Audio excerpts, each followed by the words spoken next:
Hi, my name is Aaliyah, and I'm going to be screen recording on my computer and doing a tier list of all the books that I read during this previous year, 2024. That's how I decided I wanted to talk about all of my books that I read. This is probably going to take a while, and so I don't know if I'm going to do this all in one go or I might take a break in between. I forget exactly how many I read. I think it might have been like 62 or 63 books, something like that. I'm going to start screen recording and going through the books. My first book was Grimm, and that is a graphic novel. It's written by Stephanie Phillips, and I think she might be the artist also. So I gave this, I think, a 3-star, and I'm gonna put it in the B tier. I have S, A, B, C, and D, and I remember just thinking that this was fine. It wasn't anything special. I did want to read the second volume at some point, and I probably will try to read the second volume at some point. It was about like Grim Reapers and focusing on a particular Grim Reaper that couldn't remember her previous life or her death, which is different than all the other Grim Reapers. So next I read Frankenstein by Junji Ito. So it's a horror manga, and part of it is a retelling of Frankenstein, and then there was also some other stories in it too, I believe. And I like Junji Ito's stuff in general, so I mean, I'll put that in A. I thought the Frankenstein retelling part of the book was better than the other stories that were in it. I don't remember what the other stories were. Yeah, I'm not sure which the other stories were, and I don't exactly remember what I thought of those. Next was the graphic novel Wings of Fire. The first, I think it's the first graphic novel, I think, for the first book. I've never read the books. I just kind of happened upon this on Hoopla, and I like dragons, and so I've read a few of these. I don't remember how far I've gone, but this one is called The Dragonet Prophecy. It's by Tui T. Sutherland. The illustrator is Mike Holmes, and I mean, I'll probably put this in B. I like the idea of the story. All these things at the beginning of the year, I also kind of have trouble with remembering. I know I like the idea of the stories. I mean, I like the different types of dragons and the different personalities and everything, but I wouldn't say it was anything that I was like super invested into. So yeah, it was a B. Then I have a bunch of Rick and Morty graphic novels that, besides me having ratings for them on Goodreads, I don't really remember too much about them. I mean, I can say that in general, I think the Rick and Morty comic series is pretty good. I think in general, it has the same feeling as the show. I mean, I haven't watched the show for a few seasons, and I also haven't read any of the newer stuff that's come out with the comic. So, I mean, I can't exactly say for either of them for recently, but I would still say that it's a good series and I like it. So let's see, I read Rick and Morty Presents Volume 5. Rick and Morty Presents is separate from the main comic series, and the Presents one is focusing on one character. So I don't remember what characters were in this one. These weren't characters. It looks like it was just some standalone stories, and I gave this one a 3, so I'll just put it in B. I don't remember it that well. And then there was Rick and Morty Deluxe Double Feature Volume 1, and then Deluxe Double Feature Volume 2. I think this combined 2 different stories. Yeah, it combined 2 stories, which they were both like pretty good stories. I gave Volume 1 a 4 and Volume 2 a 3, which I don't know why I felt differently about. Oh, Volume 2 was 2 different stories. Yeah, I think I just liked the 2 stories that were in Volume 1 a little bit more, but I'm honestly probably gonna still put all of them in B. And then the next one was Rick and Morty versus Cthulhu. I really like Cthulhu things. I like Lovecraft stuff. I mean, I have a big book that's all Lovecraft, H.P. Lovecraft stories, and so I thought this collection was a pretty interesting take on. It was a bunch of different Lovecraft stories. I know I rated it a 4. I don't know that I would put it in A though. I still think it was probably a B. I liked it. Like if I could put it in between, because I liked it more than these other ones, I think. But I still don't think that it was necessarily like an A. And then the other one was Rick and Morty Crisis on C-137. And I think this was kind of their take on Crisis on, oh gosh, I just had the name. The DC Comics story, not the like Parallel Earth, and I'll remember it. But I'm pretty sure that's the one where Supergirl died, and like the famous cover with Superman holding her. I think that's where it is. Crisis on something Earth. I don't know, my mind went blank. But I think this was their take on that, because they've had these superheroes that they have sometimes that are like parodies on existing superheroes that we have. And I like these stories kind of less, I think, than some of the others. I gave it a 3. I think I like it less because it can just kind of sometimes seem like they're trying a little like too hard to be like, oh, like, isn't this so funny? We're making fun of the superheroes. So I don't know, it's like a B or a C to me. It's fine. Next is Frizzy, a middle grade graphic novel, which is by Clarabelle A. Ortega, and the illustrator is Rose Bassamra.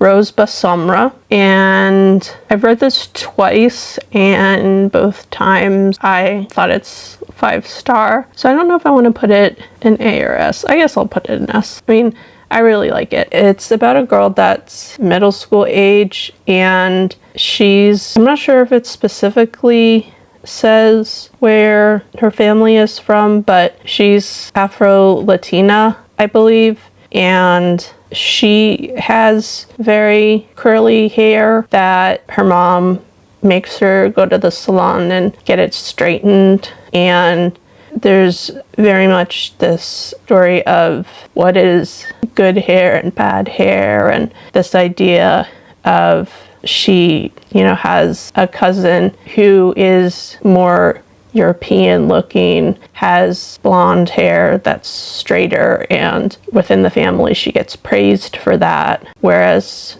this girl gets told all the time that, oh, her hair is so messy and it needs to get fixed. And there's a lot of talk about how throughout the generations, her mother, the grandmother, had all learned that in order to be accepted, they basically had to, accepted by white society, basically they had to present their hair in a certain way. They had to straighten it, press it, and everything. And it gets, passed down to this girl who, she wants to have her hair natural, and she has been taught that no, natural, that's not good. And so there's a lot of discussion within the story about stuff throughout generations, and I've just really liked this book both times I read it. So yeah. Next is Super Boba Cafe, which is a graphic novel by Nidhi Chanani, and I'm gonna put this in B.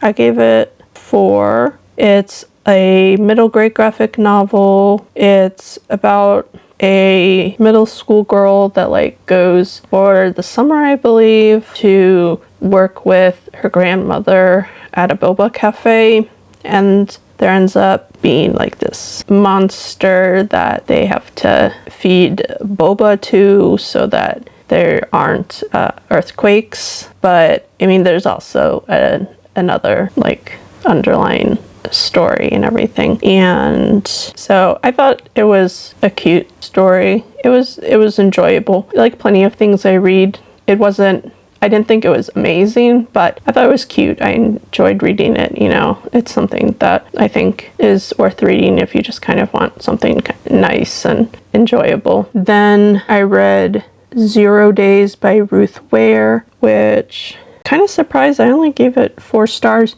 I'm gonna put it in A because I really liked it. I think I would classify it as a thriller. I mean, I know that's mostly what Ruth Ware writes, is like mysteries and thrillers. It mostly focuses on a woman that is, I forget what she was called, but basically she like tests security for companies by breaking into them, and if she's able to break into them, then that means they need to fix stuff. It basically starts with, well, I don't know that it's kind of a spoiler, but also it happens right at the beginning and it's in the description, but I'm not going to say. Something unexpected happens, which is what sets the entire book forward, and she ends up having to keep running from the authorities. They think that she has done something that she hasn't, and so it's basically she has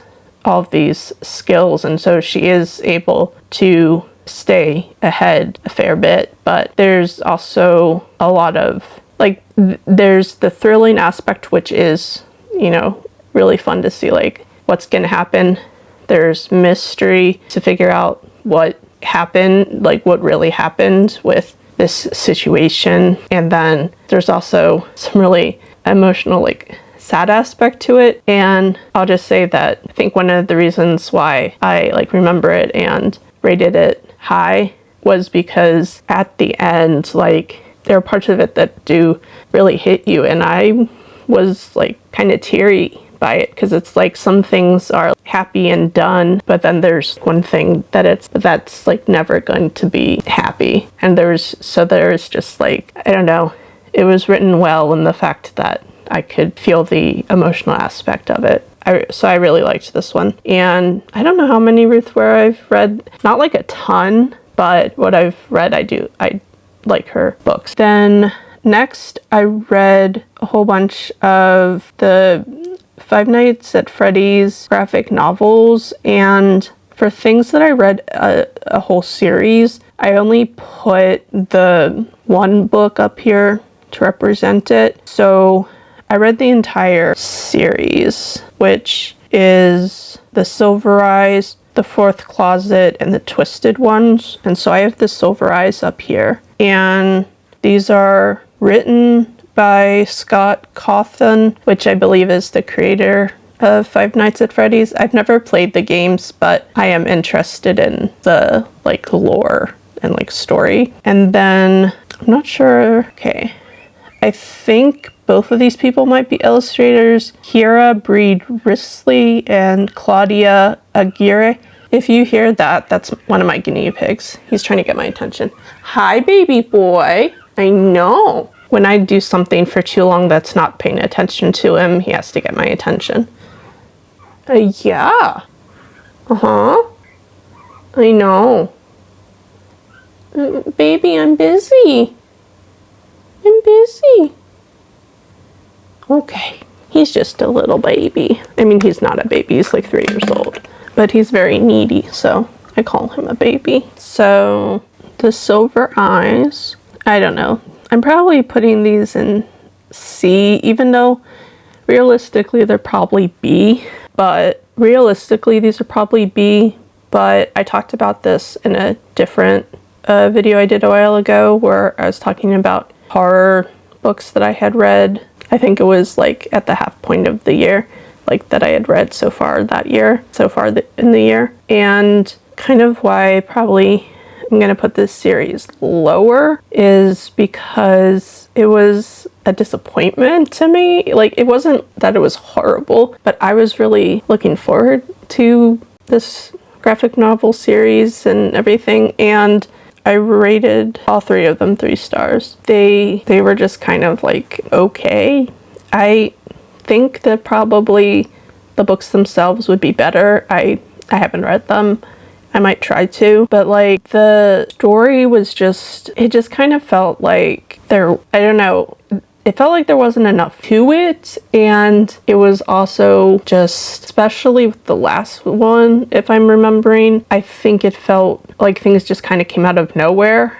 I don't know, the story in general was just not the best written. There was good ideas that weren't put together in a great way that I wasn't, like there's good ideas, but in reading it with each one, I just felt kind of let down. And maybe if the graphic novels were each bigger, I'm really not sure. So that's that series. Then this was the 3rd volume in a series and the conclusion. The series is called Secrets of Camp Whatever. This is volume 3. This particular one is called Witching Hour, and I think is written and illustrated by Chris Grine. So I gave it a 4. I'm gonna put it in B. I really liked the first 2 volumes. I know I reread them, I think recently before I read the 3rd volume, and I definitely like the first 2 more than the 3rd.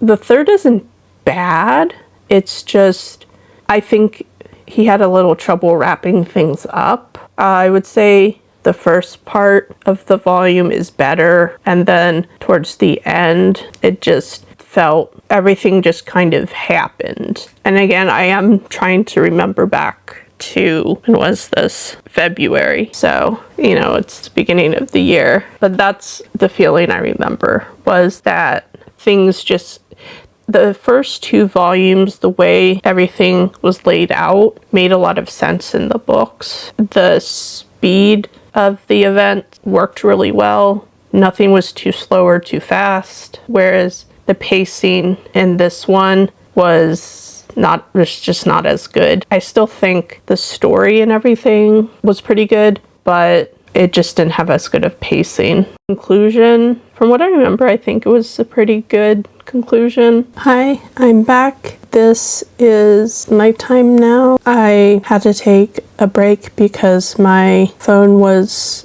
full and I had to take the videos that I was recording. I had to take those off, so it's much later now. I don't remember exactly where I was. I know that I was talking about the 3rd volume of Secrets of Camp Whatever. I believe that I had basically finished talking about it. The next book, which is Five Nights at Freddy's Fazbear Frights graphic novel collection, volume 1. This I do remember liking more than the previous Five Nights at Freddy's graphic novels. This was just a collection of short stories, and I think that they were all written much better than the longer stories were. I gave this a 4-star, and if more of these short story collection graphic novels come out, then I will probably read those.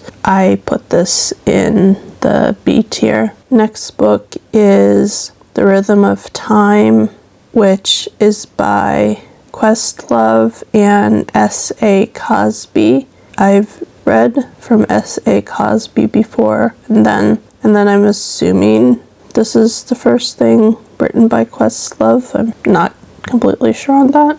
This is kind of like sci-fi. It's middle grade, and it's set in current times and in the 90s, and it's about a kid that ends up getting sent back into the 90s and experiencing that time period and what his city is like then, but then also trying to get back to his current time. There's a lot having to do with his interest in hip-hop history and him wanting to be a musician and like wanting to write raps and be a writer in that way. And I enjoyed this book. I thought it was written well. The characters were good, and I also enjoyed the historical aspect of it. I mean, I don't necessarily think of it that much as historical because I was alive during that time period, but it was still really like nice and interesting. So I'm gonna put this, I think, in A. Next is a series. I read the entire series. The series is called Sinister Summer, and that's because the twin siblings are called the Sinister Winterbottoms, but also because their summer ends up being kind of like creepy and sinister. So it's the Sinister Summer series. This first book in the series, I believe there's 5 books. This first one is called Wretched Water Park, and the author is Kirsten White. It's about 2 twins, Theo and Alexander, and they basically end up getting, at the beginning of the summer, their parents end up sending them to an aunt that they've never heard of. They don't know what has happened to their parents. The parents basically just kind of disappear. There's all kinds of mysteries that are going on throughout the summer. They also have an older sister, a teenage sister. This is a middle grade, and there's ongoing mysteries throughout the series that they have to solve, and each book kind of has a loose plot of a classic book. Most of them, I think, under like a classic gothic story. So I also thought that was interesting. Would put this under A or B. I think I'll do A. I gave it a 4-star. I read through the whole series pretty quickly, and I'm not good at keeping up with series, so this was actually, like, this shows that the series was interesting, entertaining for me, because I went through when I finished the series, and then also that I read through it quickly. Next is a graphic novel series. It's either middle grade or YA, I'm not completely sure. It's called Amulet. There are 9 books in this series. This first one is called The Stone Keeper, and the author and artist is Kazu Kibuishi. I would put this in B tier. I gave the first book 3 stars, and I think I gave most of the books 3 stars. Overall, I thought the series was, I think pretty much a B tier. Like, I enjoyed it as a series. Some of the books were a little bit better, but most of them were just average. It was an interesting story, but with some character designs that I really liked, but it still wasn't anything that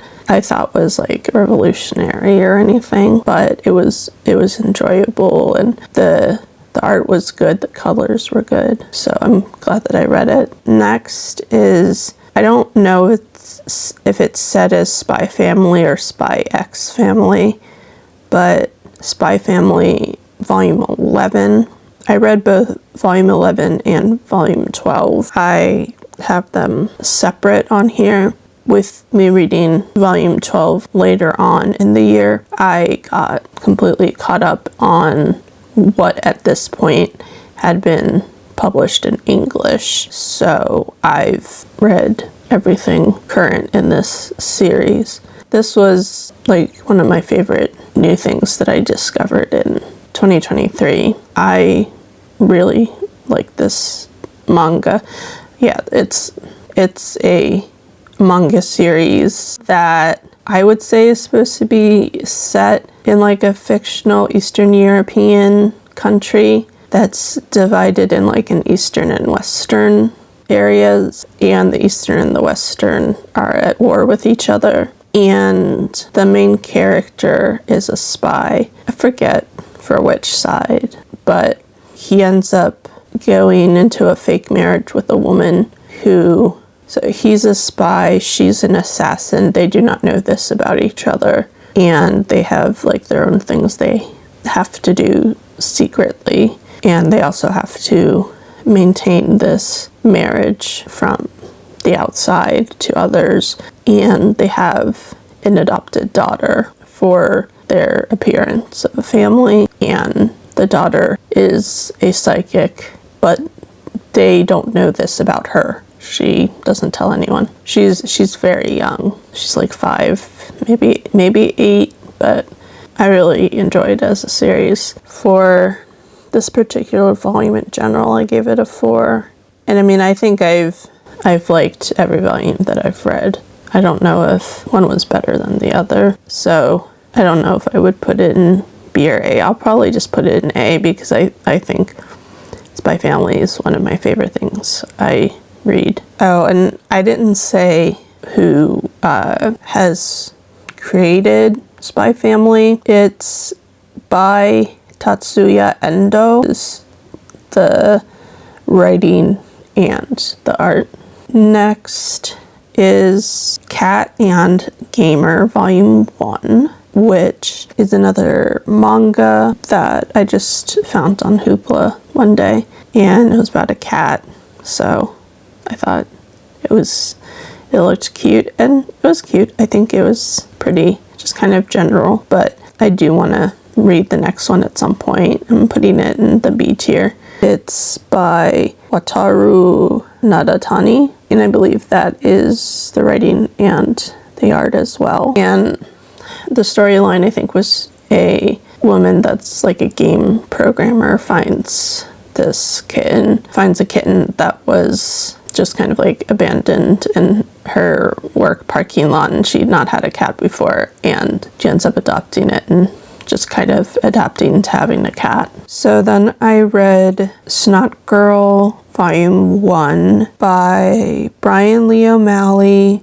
Leslie Hung, which might be one of the illustrators, and Mickey Quinn, which it says is an illustrator. And it says on Goodreads I gave this a 3-star. I do remember liking this. I think particularly the ending was very interesting because I know that I immediately wanted to go into the second volume, and I think I started the second volume but just never finished it. So, I mean, I think I'll probably still put it in B. The next book is a manga. It's Black Paradox by Junji Ito, and I think this is the only Junji Ito that I read that's only one story. Usually what I've read from him is a bunch of short stories combined. So this focuses on one continuous story that's just a bunch of different chapters. And I mean, it's horror, all his stuff is horror, but I also say it's kind of sci-fi. And I think that this was my favorite of what I've read from him. I don't know if I'd put it in A. I guess I will. I think it ended up being the most cohesive to me because it was just one whole story, and also it was the most consistent because with short stories, some end up being better than others. So it ends up being a little up and down in how good the book itself is. I'm back It is the next morning and I am wearing different glasses. I left my glasses in the bathroom and just didn't feel like getting up and I didn't feel like getting up to get them. So these are my old backup glasses. So the next book that I read was Across the Green Grass Fields, which is part of the Wayward Children series from Shauna McGuire. And this is a series that I really like. Some of these I'm rereading. So this one I had not read. I had somehow like skipped this one, but I had read, is it the one after this? I had read Where the Drowned Girls Go, which is number 7, so that's after this one. I'd read Where the Drowned Girls Go, but I had not read Across the Green Grass Fields, so I don't know how I ended up reading these out of order, but I read this one, number 6, and I gave it 5 stars, so I liked it. I mean, I've basically liked everything in this series so far. I know that I also reread In an Absent Dream, which I have later on in here, and then I'm rereading Where the Drowned Girls Go, so that I'm now doing it in order, because In an Absent Dream is in the past, and then Across the Green Grass Fields and Where the Drowned Girls Go are on like the same timeline and go like together. So I want to read one after the other to get the correct timeline. And then after number 7, I don't think I've read anything else after that. Then it will all be new ones for me. And there's also some like novellas that I didn't know existed, so I'll also read those. But yeah, there's 8, 9, 10. I think 10 is what just came out. Yeah, that just came, or it hasn't come out. It hasn't come out yet. So I'm trying to catch up on this series. But anyways, so I gave it 5 stars. I'm still, I think, gonna put it in A, not S tier, because I think I remember I really enjoyed it. I think the whole series is really good, but I wouldn't say that it was something that I would put on S tier. I think something can be a 5-star, but that doesn't necessarily equate to S tier. Next book is a graphic novel ghost book by Remy Lai, and I think that author did the illustrations as well. I gave this one a 5-star also, and I mean, I think also I'll put it in A tier. This was, I think, middle grade, and it was 2 different children that were born on, they were born on the same day, I believe. Yeah. And basically their lives are like kind of tied together in a way, and they end up kind of having to go on this big adventure together, trying to figure out kind of these mysteries surrounding their lives. The girl can see ghosts, the boy seems to be a ghost, and there's a lot that they're not necessarily that they don't understand. I think the only thing I wasn't sure how I felt about was the ending. Seemed like it was going to be maybe not such a happy ending, but still like a very good ending, which I tend to actually like endings that aren't always the happiest, but they're good. And then things wrapped up in a much more, like everything was just wrapped up happy and perfect and everything, which I think is better for the age group the story is for, and so it was probably overall like the right thing to do for the story. And I don't think it made the story bad, but I'm kind of unsure if I might have preferred what seemed like the ending that was coming first, what it seemed like the ending was going towards. I might have preferred that. I'm not completely sure, because I didn't dislike what ended up happening, but overall it was a really nice book. Art has a lot of character to it. After that is another graphic novel called The Deep Dark by Molly Knox Ostertag. Baby boy. So I've read a lot of stuff by Molly Knox Ostertag. So I saw this, I actually have a physical copy of it, and it's quite large. And I had seen this in person at a store and didn't even know that she had anything new out when I found it. So I was happy to find this, because I've read a lot of her books, and a lot of her graphic novels, and I always really like them. So this one looks like it gave 5 stars as well, and I'm also gonna put it in the A tier. I thought that it was a, it's a big story. I thought that there was a lot to it. This story is, I guess, YA, I would say, and it's got definitely like discovery of yourself, like the character discovering kind of who she is, because it's, I think, like end of high school age. And then there's also a lot with family. There's a lot with like family responsibilities, and there's also supernatural aspects to it, and there's also romance and relationship aspect. I enjoy, just like I always do with Molly's stories, that they're interesting and they're emotional, and I think that she writes characters that have flaws and can seem like they're realistic. And so yeah, I enjoyed this. I don't know that it's necessarily my favorite. I think my favorite is still let me see, what was it called?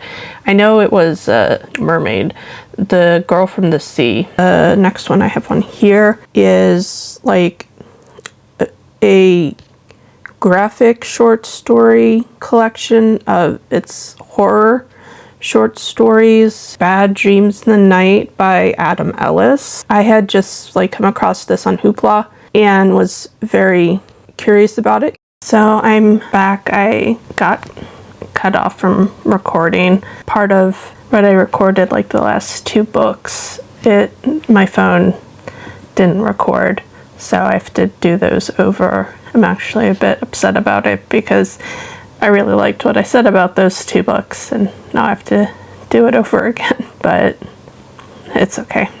So I'm gonna do that. So I had been talking about Bad Dreams in the Night, and I think I'm probably just gonna leave it where it was on the video, because I probably said enough about it. I'm gonna move on to the next one, which is Extra Normal by Kate Alice Marshall, and I'm putting that in B tier, which this book is a middle grade, like paranormal mystery type of book, and I gave it 4 stars on Goodreads. This book centers around a family. The parents of the family.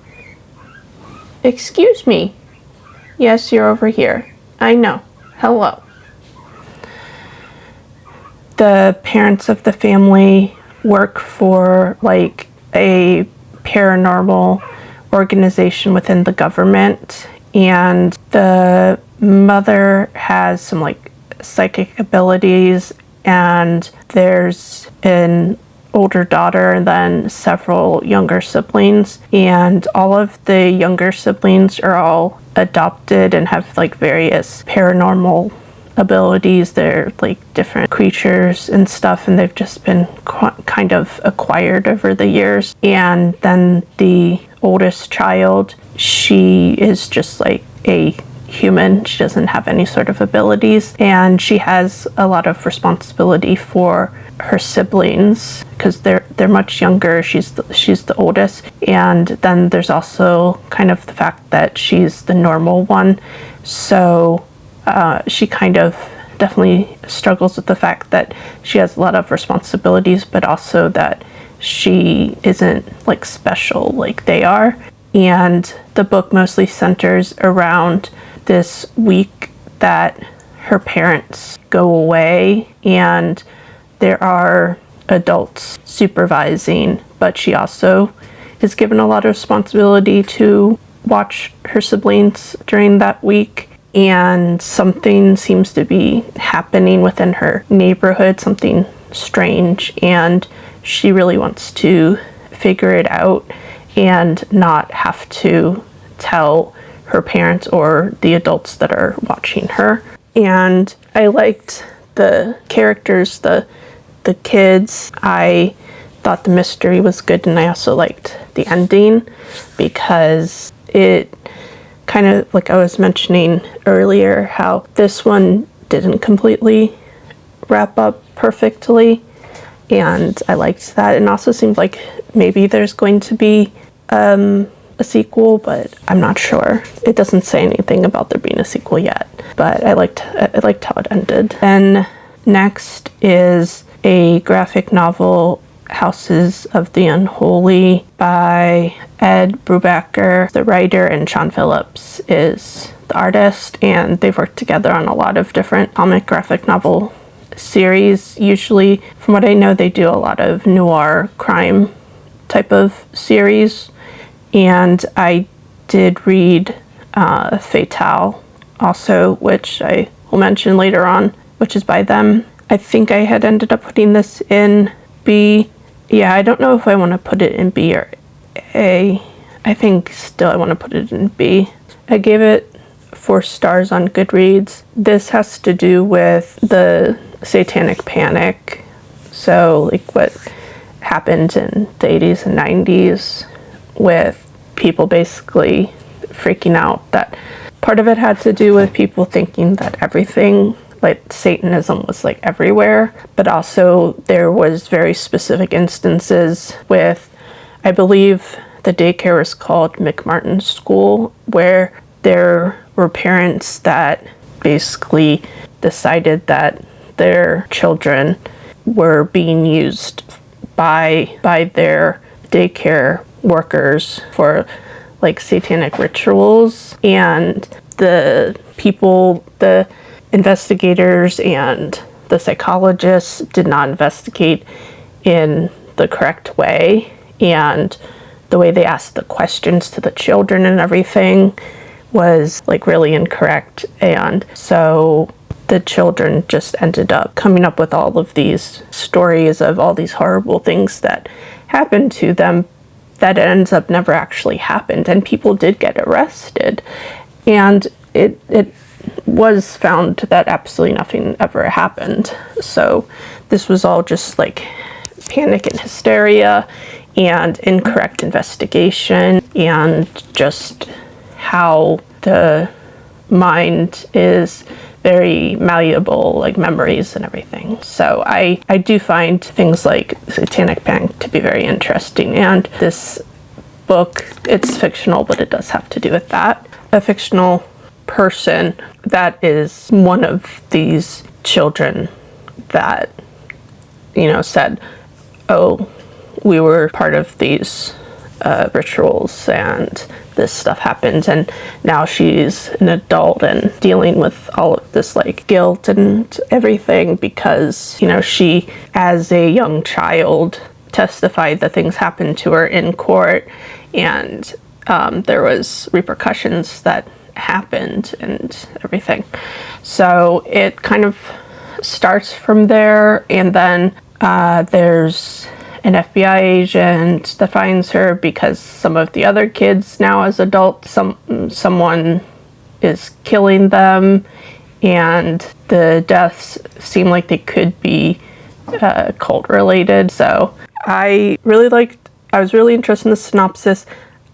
I liked most of the book, but I just didn't, I don't know why I didn't like the ending, but I just wasn't, something about the ending made it not as high of a rating for me as it could have. Next is Ally, which is a short horror manga collection by Junji Ito, and I had given this 4 stars, and I'll still end up just putting it in the B tier because I can't remember specifics of what I thought about it. I can't even really, besides the story that the collection is named after, I don't remember any of the stories that are in it. I wish that I actually had this book. I just borrowed it from the library so that I could say, like, I could kind of think about more specifically my thoughts on it. But I know that his collections for me are usually end up being kind of somewhere in the middle, because some of the stories I really like and some of them are just more alright, and so they usually kind of just end up evening out as more of a 3 or 4 star. And I don't think really any of his short stories have I ever disliked. It's just some of them I don't have a huge reaction to. They're just fine. But I am trying to read as many of the collections as I can because I do like his work, and really the only problem is everything just kind of blending together a little bit when I'm getting it all from the library and I can't refresh my memory. Next is In an Absent Dream, which is another one of the Wayward Children books from Seanan McGuire. This one I also gave 5 stars, so I mean I'll probably also put this one in A just because I do really like this series. This one is in the past, and I think they're kind of alternating. I can't quite remember because there's like a current timeline, and then there's also some of them that are going into characters past and what's their history and what kind of like got them to where they are. And this one is looking at one of the characters that you meet in the very first book, and it's telling you how did she get to where she is when you meet her, because each character has at some point gone into a different world, and so this is about like the world that she goes into. And then also you kind of understand how she ended up in the situation that she's in with the first book. I thought it was good, and also like a lot of them, it was sad because, you know, there's a lot of complicated feelings and emotions with it in terms of choices, and all these books are very much about like choices and what is right, and you make a choice and then what does that lead to. Then after that I read just like another thing that I had found on Hoopla, which was Archie Horror Presents Chilling Adventures. It was an anthology, and it had some characters that I was interested in, like, what's the lady's name? She's like Lady Santana or something. Madam Satan, that's what her name is. And then Jinx, which I knew a little bit about. So like I've never read any Archie comics, but then I've read a little bit of the Archie horror stuff, and I am interested in reading some of the Archie horror stuff a bit more. So I decided to try this, and I would say it was really hit or miss. I gave it 3 stars. I'm going to put it in the C tier. It was really hit or miss for me. I think there was like maybe, I don't remember exactly how many stories there were, but I think there's maybe 3 stories that I liked, and then other stories that there's nothing I hated, but I think a lot of the stories I was just like, they're fine, but I didn't like really like them that much. So it wasn't as good as I hoped it would be. And then the next was a graphic novel that I don't think I had heard of before, but I just came across on Hoopla. Sometimes I just come across random things. And so this is a graphic novel called Beneath the Trees Where Nobody Sees, and I would call this a horror. And yeah, the writer also did the art, I think. I'm not sure. On the cover, it says Patrick Horvath and Hassan Otsman El How, I believe is what it says. It's a little hard to read the writing. I don't know if Hassan is the artist. It doesn't say on Goodreads, but Patrick is the writer. And this is a horror. It's set in a small town, like kind of rural, and all the characters are animals. So it's like anthropomorphic animals. And it focuses on the main character is a female bear who is like really known around town and friendly, and she loves her town and everything, but she also goes into the city to kill people, like, because she's a serial killer, and she doesn't kill in her area because she likes the people she lives with. She doesn't kill in her own area. She goes in the city to do it. And then what starts happening is someone starts killing people in her town, like people she's likes and is friends with and stuff. So there's definitely some Dexter vibes to it, because she's not a good person. She's a killer, but she's like the slightly better person compared to the other person. It's definitely violent, it's gory and all that. But I thought it was good and it was interesting. I liked it. And I do like things that are sometimes like there's not necessarily a good person. Maybe everyone is a bad person or morally gray. Or see, I wouldn't call this morally gray. I would just say everyone's a bad person. But, things are complicated, and I like that. So I'm going to put this in A. I'm starting to get towards the end. Next is The Night Eaters, and it's volume 2. I didn't remember volume 1 a huge amount, but I remembered enough to be able to read this one.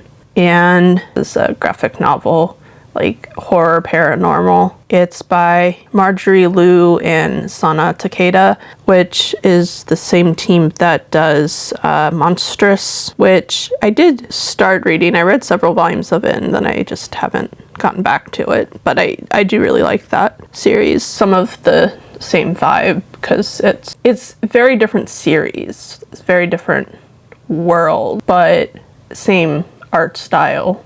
So, if you like that art style. And this is set in like our world, but there is supernatural things. And in the first volume, these adult twins, they find out that their parents aren't human, and therefore they aren't human, and they have these like abilities to be able to like get rid of like demons and stuff. And there's a lot more that goes on in this volume. I would probably have to reread it again, because it was like it felt like very expansive. Like there's just a lot that happened. I remember that there was dogs. Like I think there is 3 like Frenchies. I like Frenchies. I think they're cute. They were involved somehow. I think they might have stole Frenchies from someone, but I know a lot of things happened. I'm gonna put it in B tier. So it is an interesting series, but also I'm just sometimes not the best at remembering details. I a lot of times do need to refresh my memory. So next I have Season of the Bruja, Volume 1, and so they say Volume 1, so I'm assuming there's going to be more, but I don't see anything yet.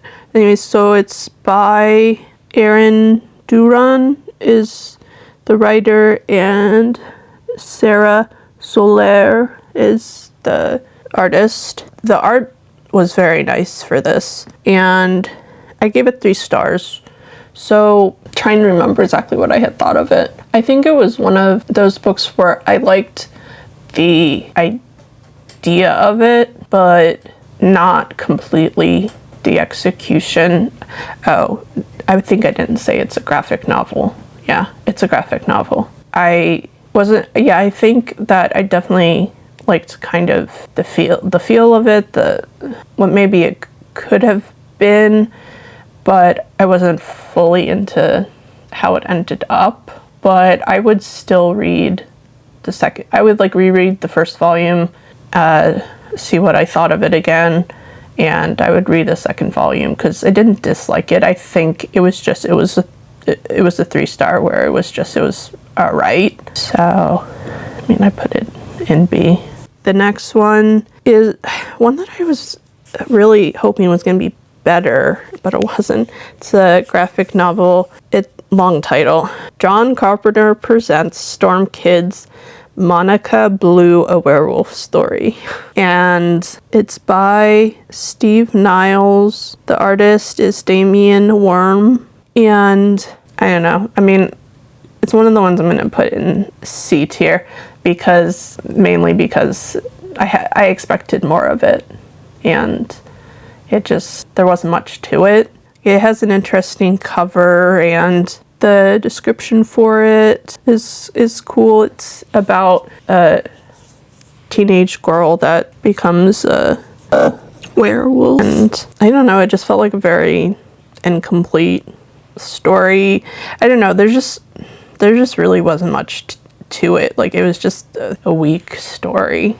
So, I don't know. I wasn't that into it. So, I think I reread the first one and then read for the first time this second in the series. So this is another Molly Knox Ostertag graphic novel, and it's Dungeons and Dragons Dungeon Club. I guess it's second in the series, and I gave it 5 stars. What did I give the first one? I gave the first one 4.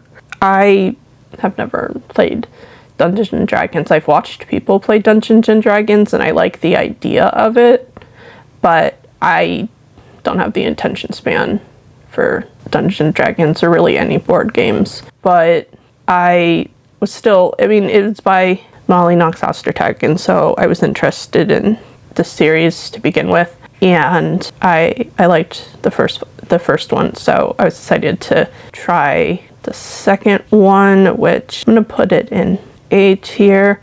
And this starts with focusing on 2 kids.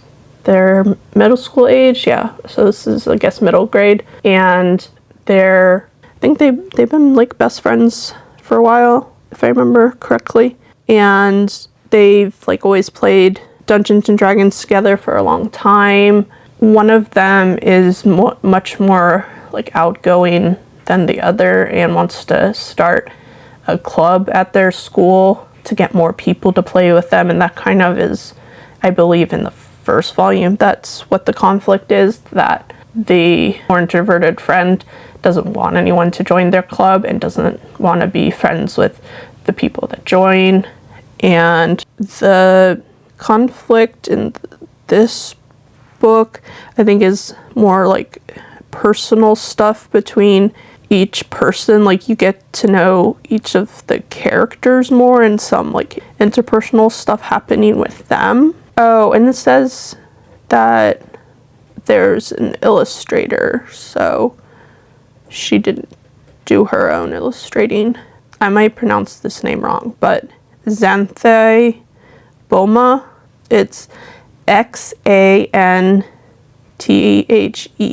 So that's the person's name. They're the illustrator.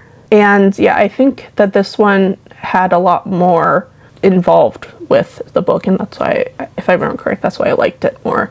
Is the first one was a good laying the groundwork, and then this one, there was just, you got to know the characters more, and there was just a lot more involved with it. And it's also really fun because you do actually get to see them play the games, and you get to see like their characters illustrated, and as they're doing everything, you get to see all of that. You get to see all of that like illustrated out. So I think that that's a really fun aspect. I had to take another break, but I'm gonna try and finish this up. So the next book is a graphic novel, and it is called Where Monsters Lie. It is written by Kyle Starks, and the illustrator is Piotr Kowalski. I would call this one horror. So it's set in this town that everyone in it is basically like slashers and killers and everything, and they just have like their own separate town. So it's kind of an interesting story of this guy who's an adult now, but as a kid he like survived, and I said this was a graphic novel, right? Yeah, it's a graphic novel, who survived a slasher encounter and when he was a kid, and he's gone into this town to try and take out all of the slashers and the killers and everything. There's more to it than that, but it's an interesting concept, and I liked it for the most part. And the ending to it, where I wouldn't say it was like a twist or anything, but just kind of the ending where it kind of was like, what does your actions actually say about you? You think this about yourself, but what does that actually mean? And like, oh, are you actually so different? That kind of thing. I'm just gonna put it in the B tier. And then next on the screen, I have the manga series. I read the whole series, which is 3 volumes of Dead Company, which I don't know that I had heard of before or not, but it was just one of those things that I came upon on Hoopla and decided to read the first volume. And I read the first and second volume one right after the other, and then I had a bit of time before I actually finished the series with the third volume. I would call it like horror and like psychological horror. It's very bloody and gory, and it has to do with a game company, like video game company, that sets up, it has the games that are doing, you know, the like games, but then in real life they're actually setting up these events where people are like kidnapped and have to kill each other to survive, and things that from the games like control real life. And that like started as an aspect of it, I think, but that wasn't like the main thing. There was a lot more that happened later on in the series, but the like battle royale kind of aspect of it is a main thing that carries through with the series. I thought that overall it was really good. Each one of the volumes, they were all, I think, pretty good. They were, I'm putting it in A tier. I think each volume itself was consistent, and as an overall story, I think it was good as well. The third volume ended and wrapped up well. I was happy with how it ended, and it's not an optimistic or happy ending, but I thought it was a good ending. And I don't think I said who the creator is. I don't know if the writer is also the artist, but on Goodreads it says Yoshiki Tonage is the creator, so that might be the writer and the illustrator, I'm not sure. And then the next thing, I have them separately on here, but they go together, is there was a duology of graphic novels that were semi-autobiographical from Tegan and Sarah Quinn, the music group Tegan and Sarah. And this first one is called Junior High, and then the second one later on is called Crush. It's about their middle school years and when they started their band, like started singing and everything and doing music together. But these are actually set in modern time, so I thought that's kind of an interesting choice. And I also hadn't realized how much older than me they are, because I thought they were similar in age to me, but just like that they were probably late 30s and I'm mid 30s. But they were in middle school in the 90s, and I was in elementary school probably when they were in middle school, I would think. I thought that was interesting because I hadn't realized how much older than me they were, because there's stuff at the end of the books where they have actual pictures of themselves from those time periods. I liked both books, and I also thought it was interesting that the illustrator is Tilly Walden, because I've read some of her graphic novels and I like her as an illustrator and as a writer. Oh, I haven't put this on here yet. I don't know, I guess I'll probably put these in A tier. I think they were good. These are middle grade. They're written for a middle school audience, I would say. And this first one is more about them starting to get into music, I think, and then I think there's also aspects of them realizing their differentiations and their different identities and everything. And then the second one, I'll just do that one now, which is called Crush, and that one had more to do with their band becoming more successful, but also both of them romantic interests and figuring some of that out. Both of these I gave 4 stars to, and I'm just going to put both of them in A tier. I think that they're written in an approachable way for the age group they're created for, but I also found them enjoyable. Next on my screen, I have a book I read for Nonfiction November, which I don't know when this video is going to come out in relation to my Nonfiction November video, because that was supposed to come out in November and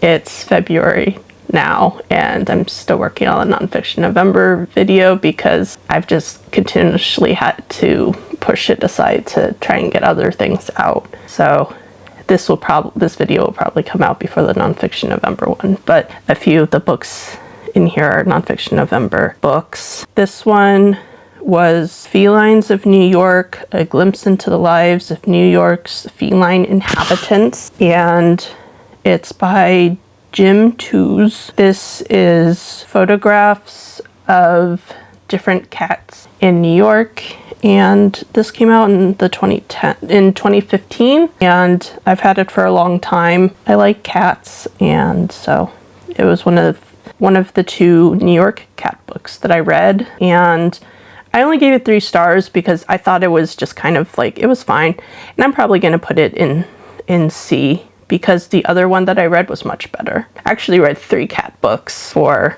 Nonfiction November. 2 of them were New York cat books. This one, the pictures are pretty good and the written parts are fine, but his approach for this was that he wrote just kind of little comical sentences from the cat's perspective of like having to go with the pictures, and I thought that they were they were cute, they were fine, and some of them I was like, oh yeah, that sounds like a cat, but I much preferred the other Cat New York one. I'll get to that in a few. Next is another manga that I read that I had never heard of, and that I definitely have to reread because I only kind of remember it. I think it was kind of long. Kind of.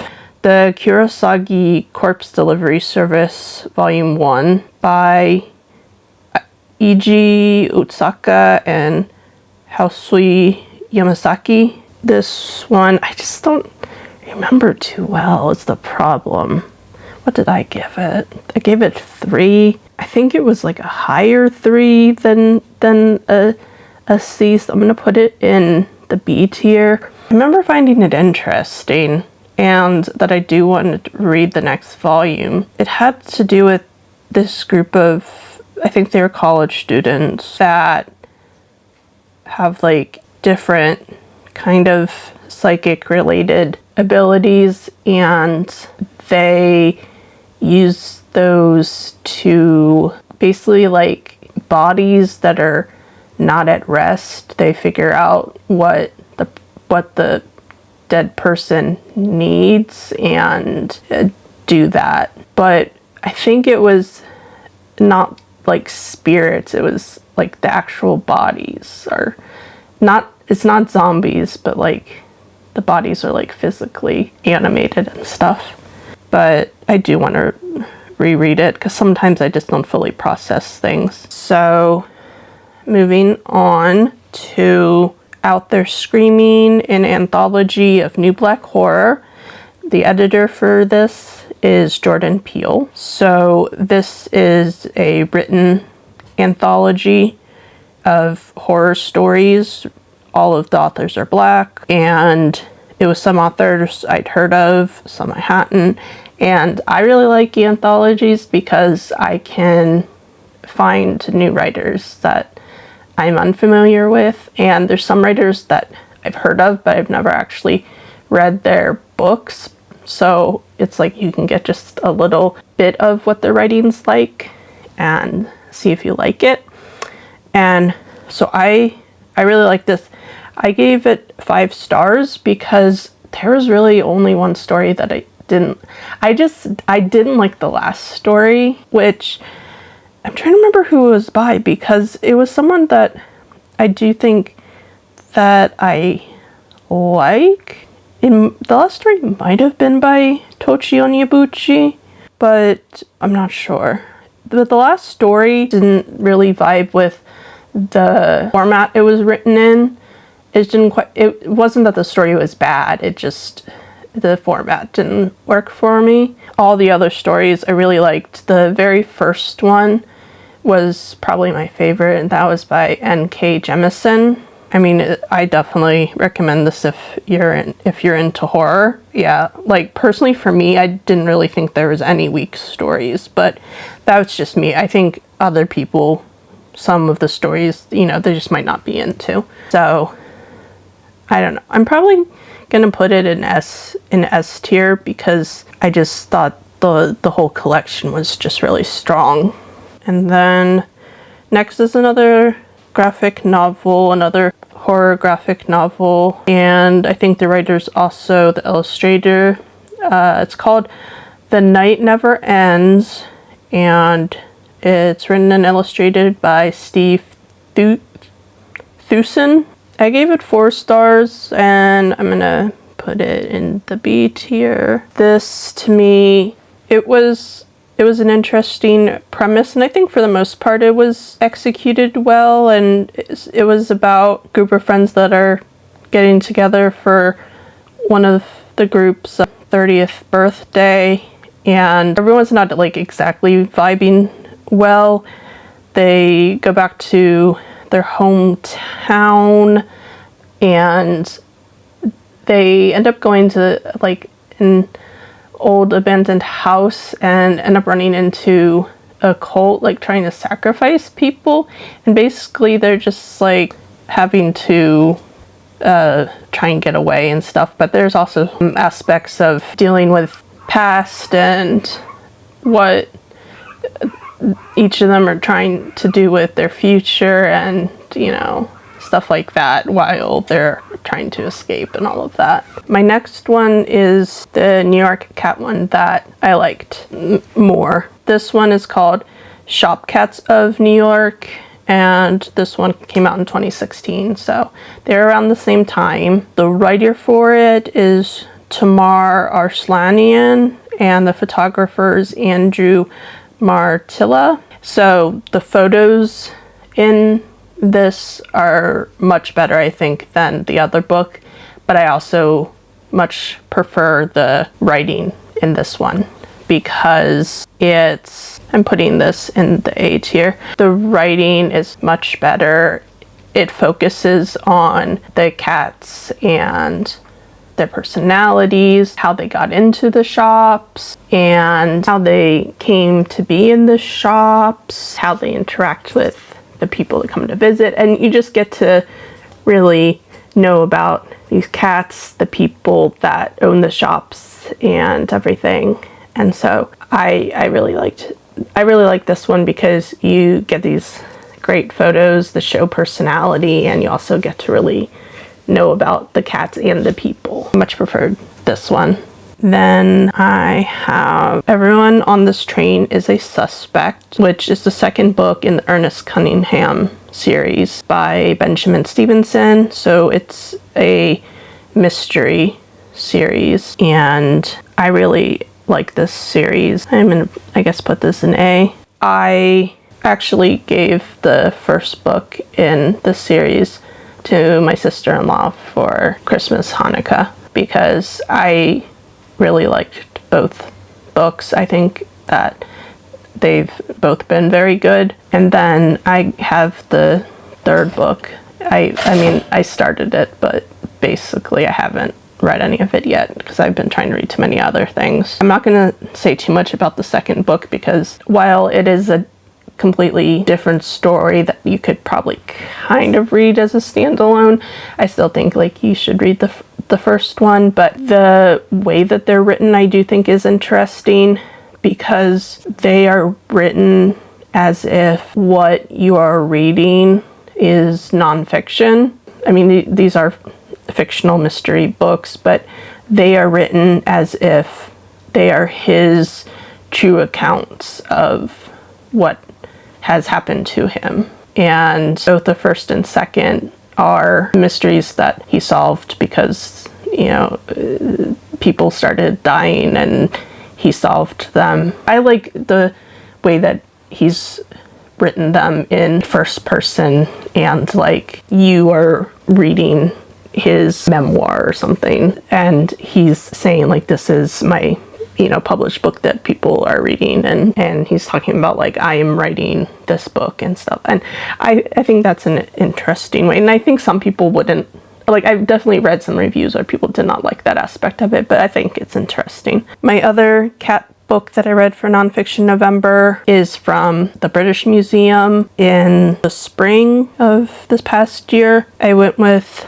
my parents to the UK, and when we were in the British Museum, I got this book that was about all of the different cat artwork that's there. I didn't have time to see all of it in person, but I really enjoyed this book. The editor is Delia Pemberton. I really liked this book. I'm gonna put it in A tier. The artwork, super interesting, and then there's, for every artwork, there's some sort of writing paired with it. A lot of it is poems, but there is also excerpts from stories. I'm not particularly into poetry. Like, I don't choose to read poetry usually, but I did enjoy seeing all the different poetry that was picked for this. And then next we had this is the only other book that I read for Nonfiction November. And this one called Raccoon Gangs, Pigeons Gone Bad, and Other Animal Adventures, A Wildlife Rehabber's Tale of Birds and Beasts by Trish Ann Konizny.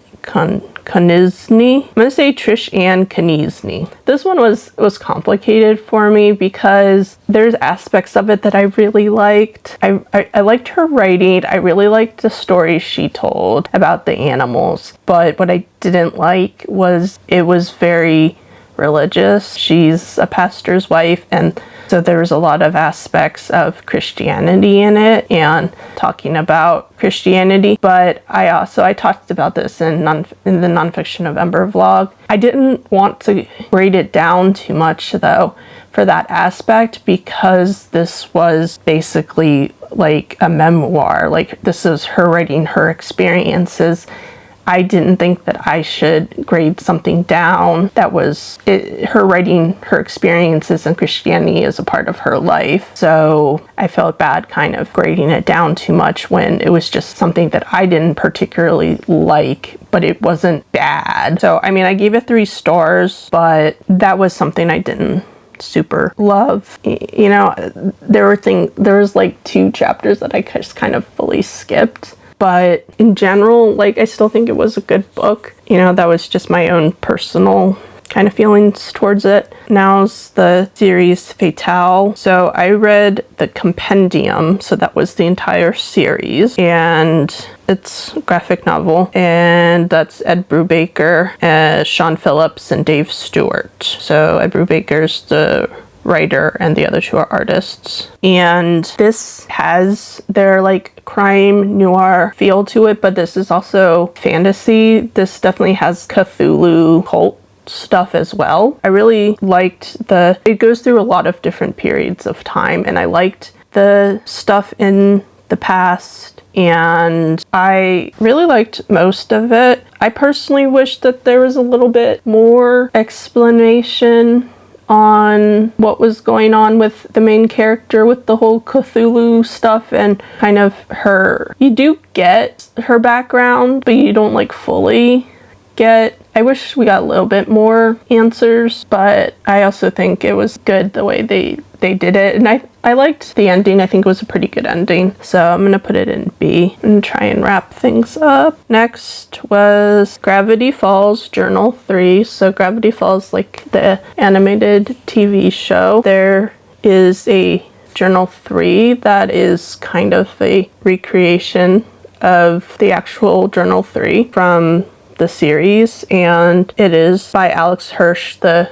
creator of the show. And also it says Rob Renzetti and Andy Gonzalez as illustrator. So it was pretty cool. I liked seeing things that you saw only a little bit of within the series, and then also you definitely got like a lot more information of certain episodes where it was like, oh, so this was also going on within that episode. And there's also things to solve. There's codes and stuff, which I have not solved, but would like to. It just will take a lot of time, but it's a cool book. I'm putting it in B tier. I have 2 more, which are The Girl and the Ghost by Hannah Alkoff, and this is middle grade kind of horror, and this is set in Malaysia, I think. Making sure I'm right. Yes, Malaysia. And it's based on Malaysian folklore, I think, and it's basically about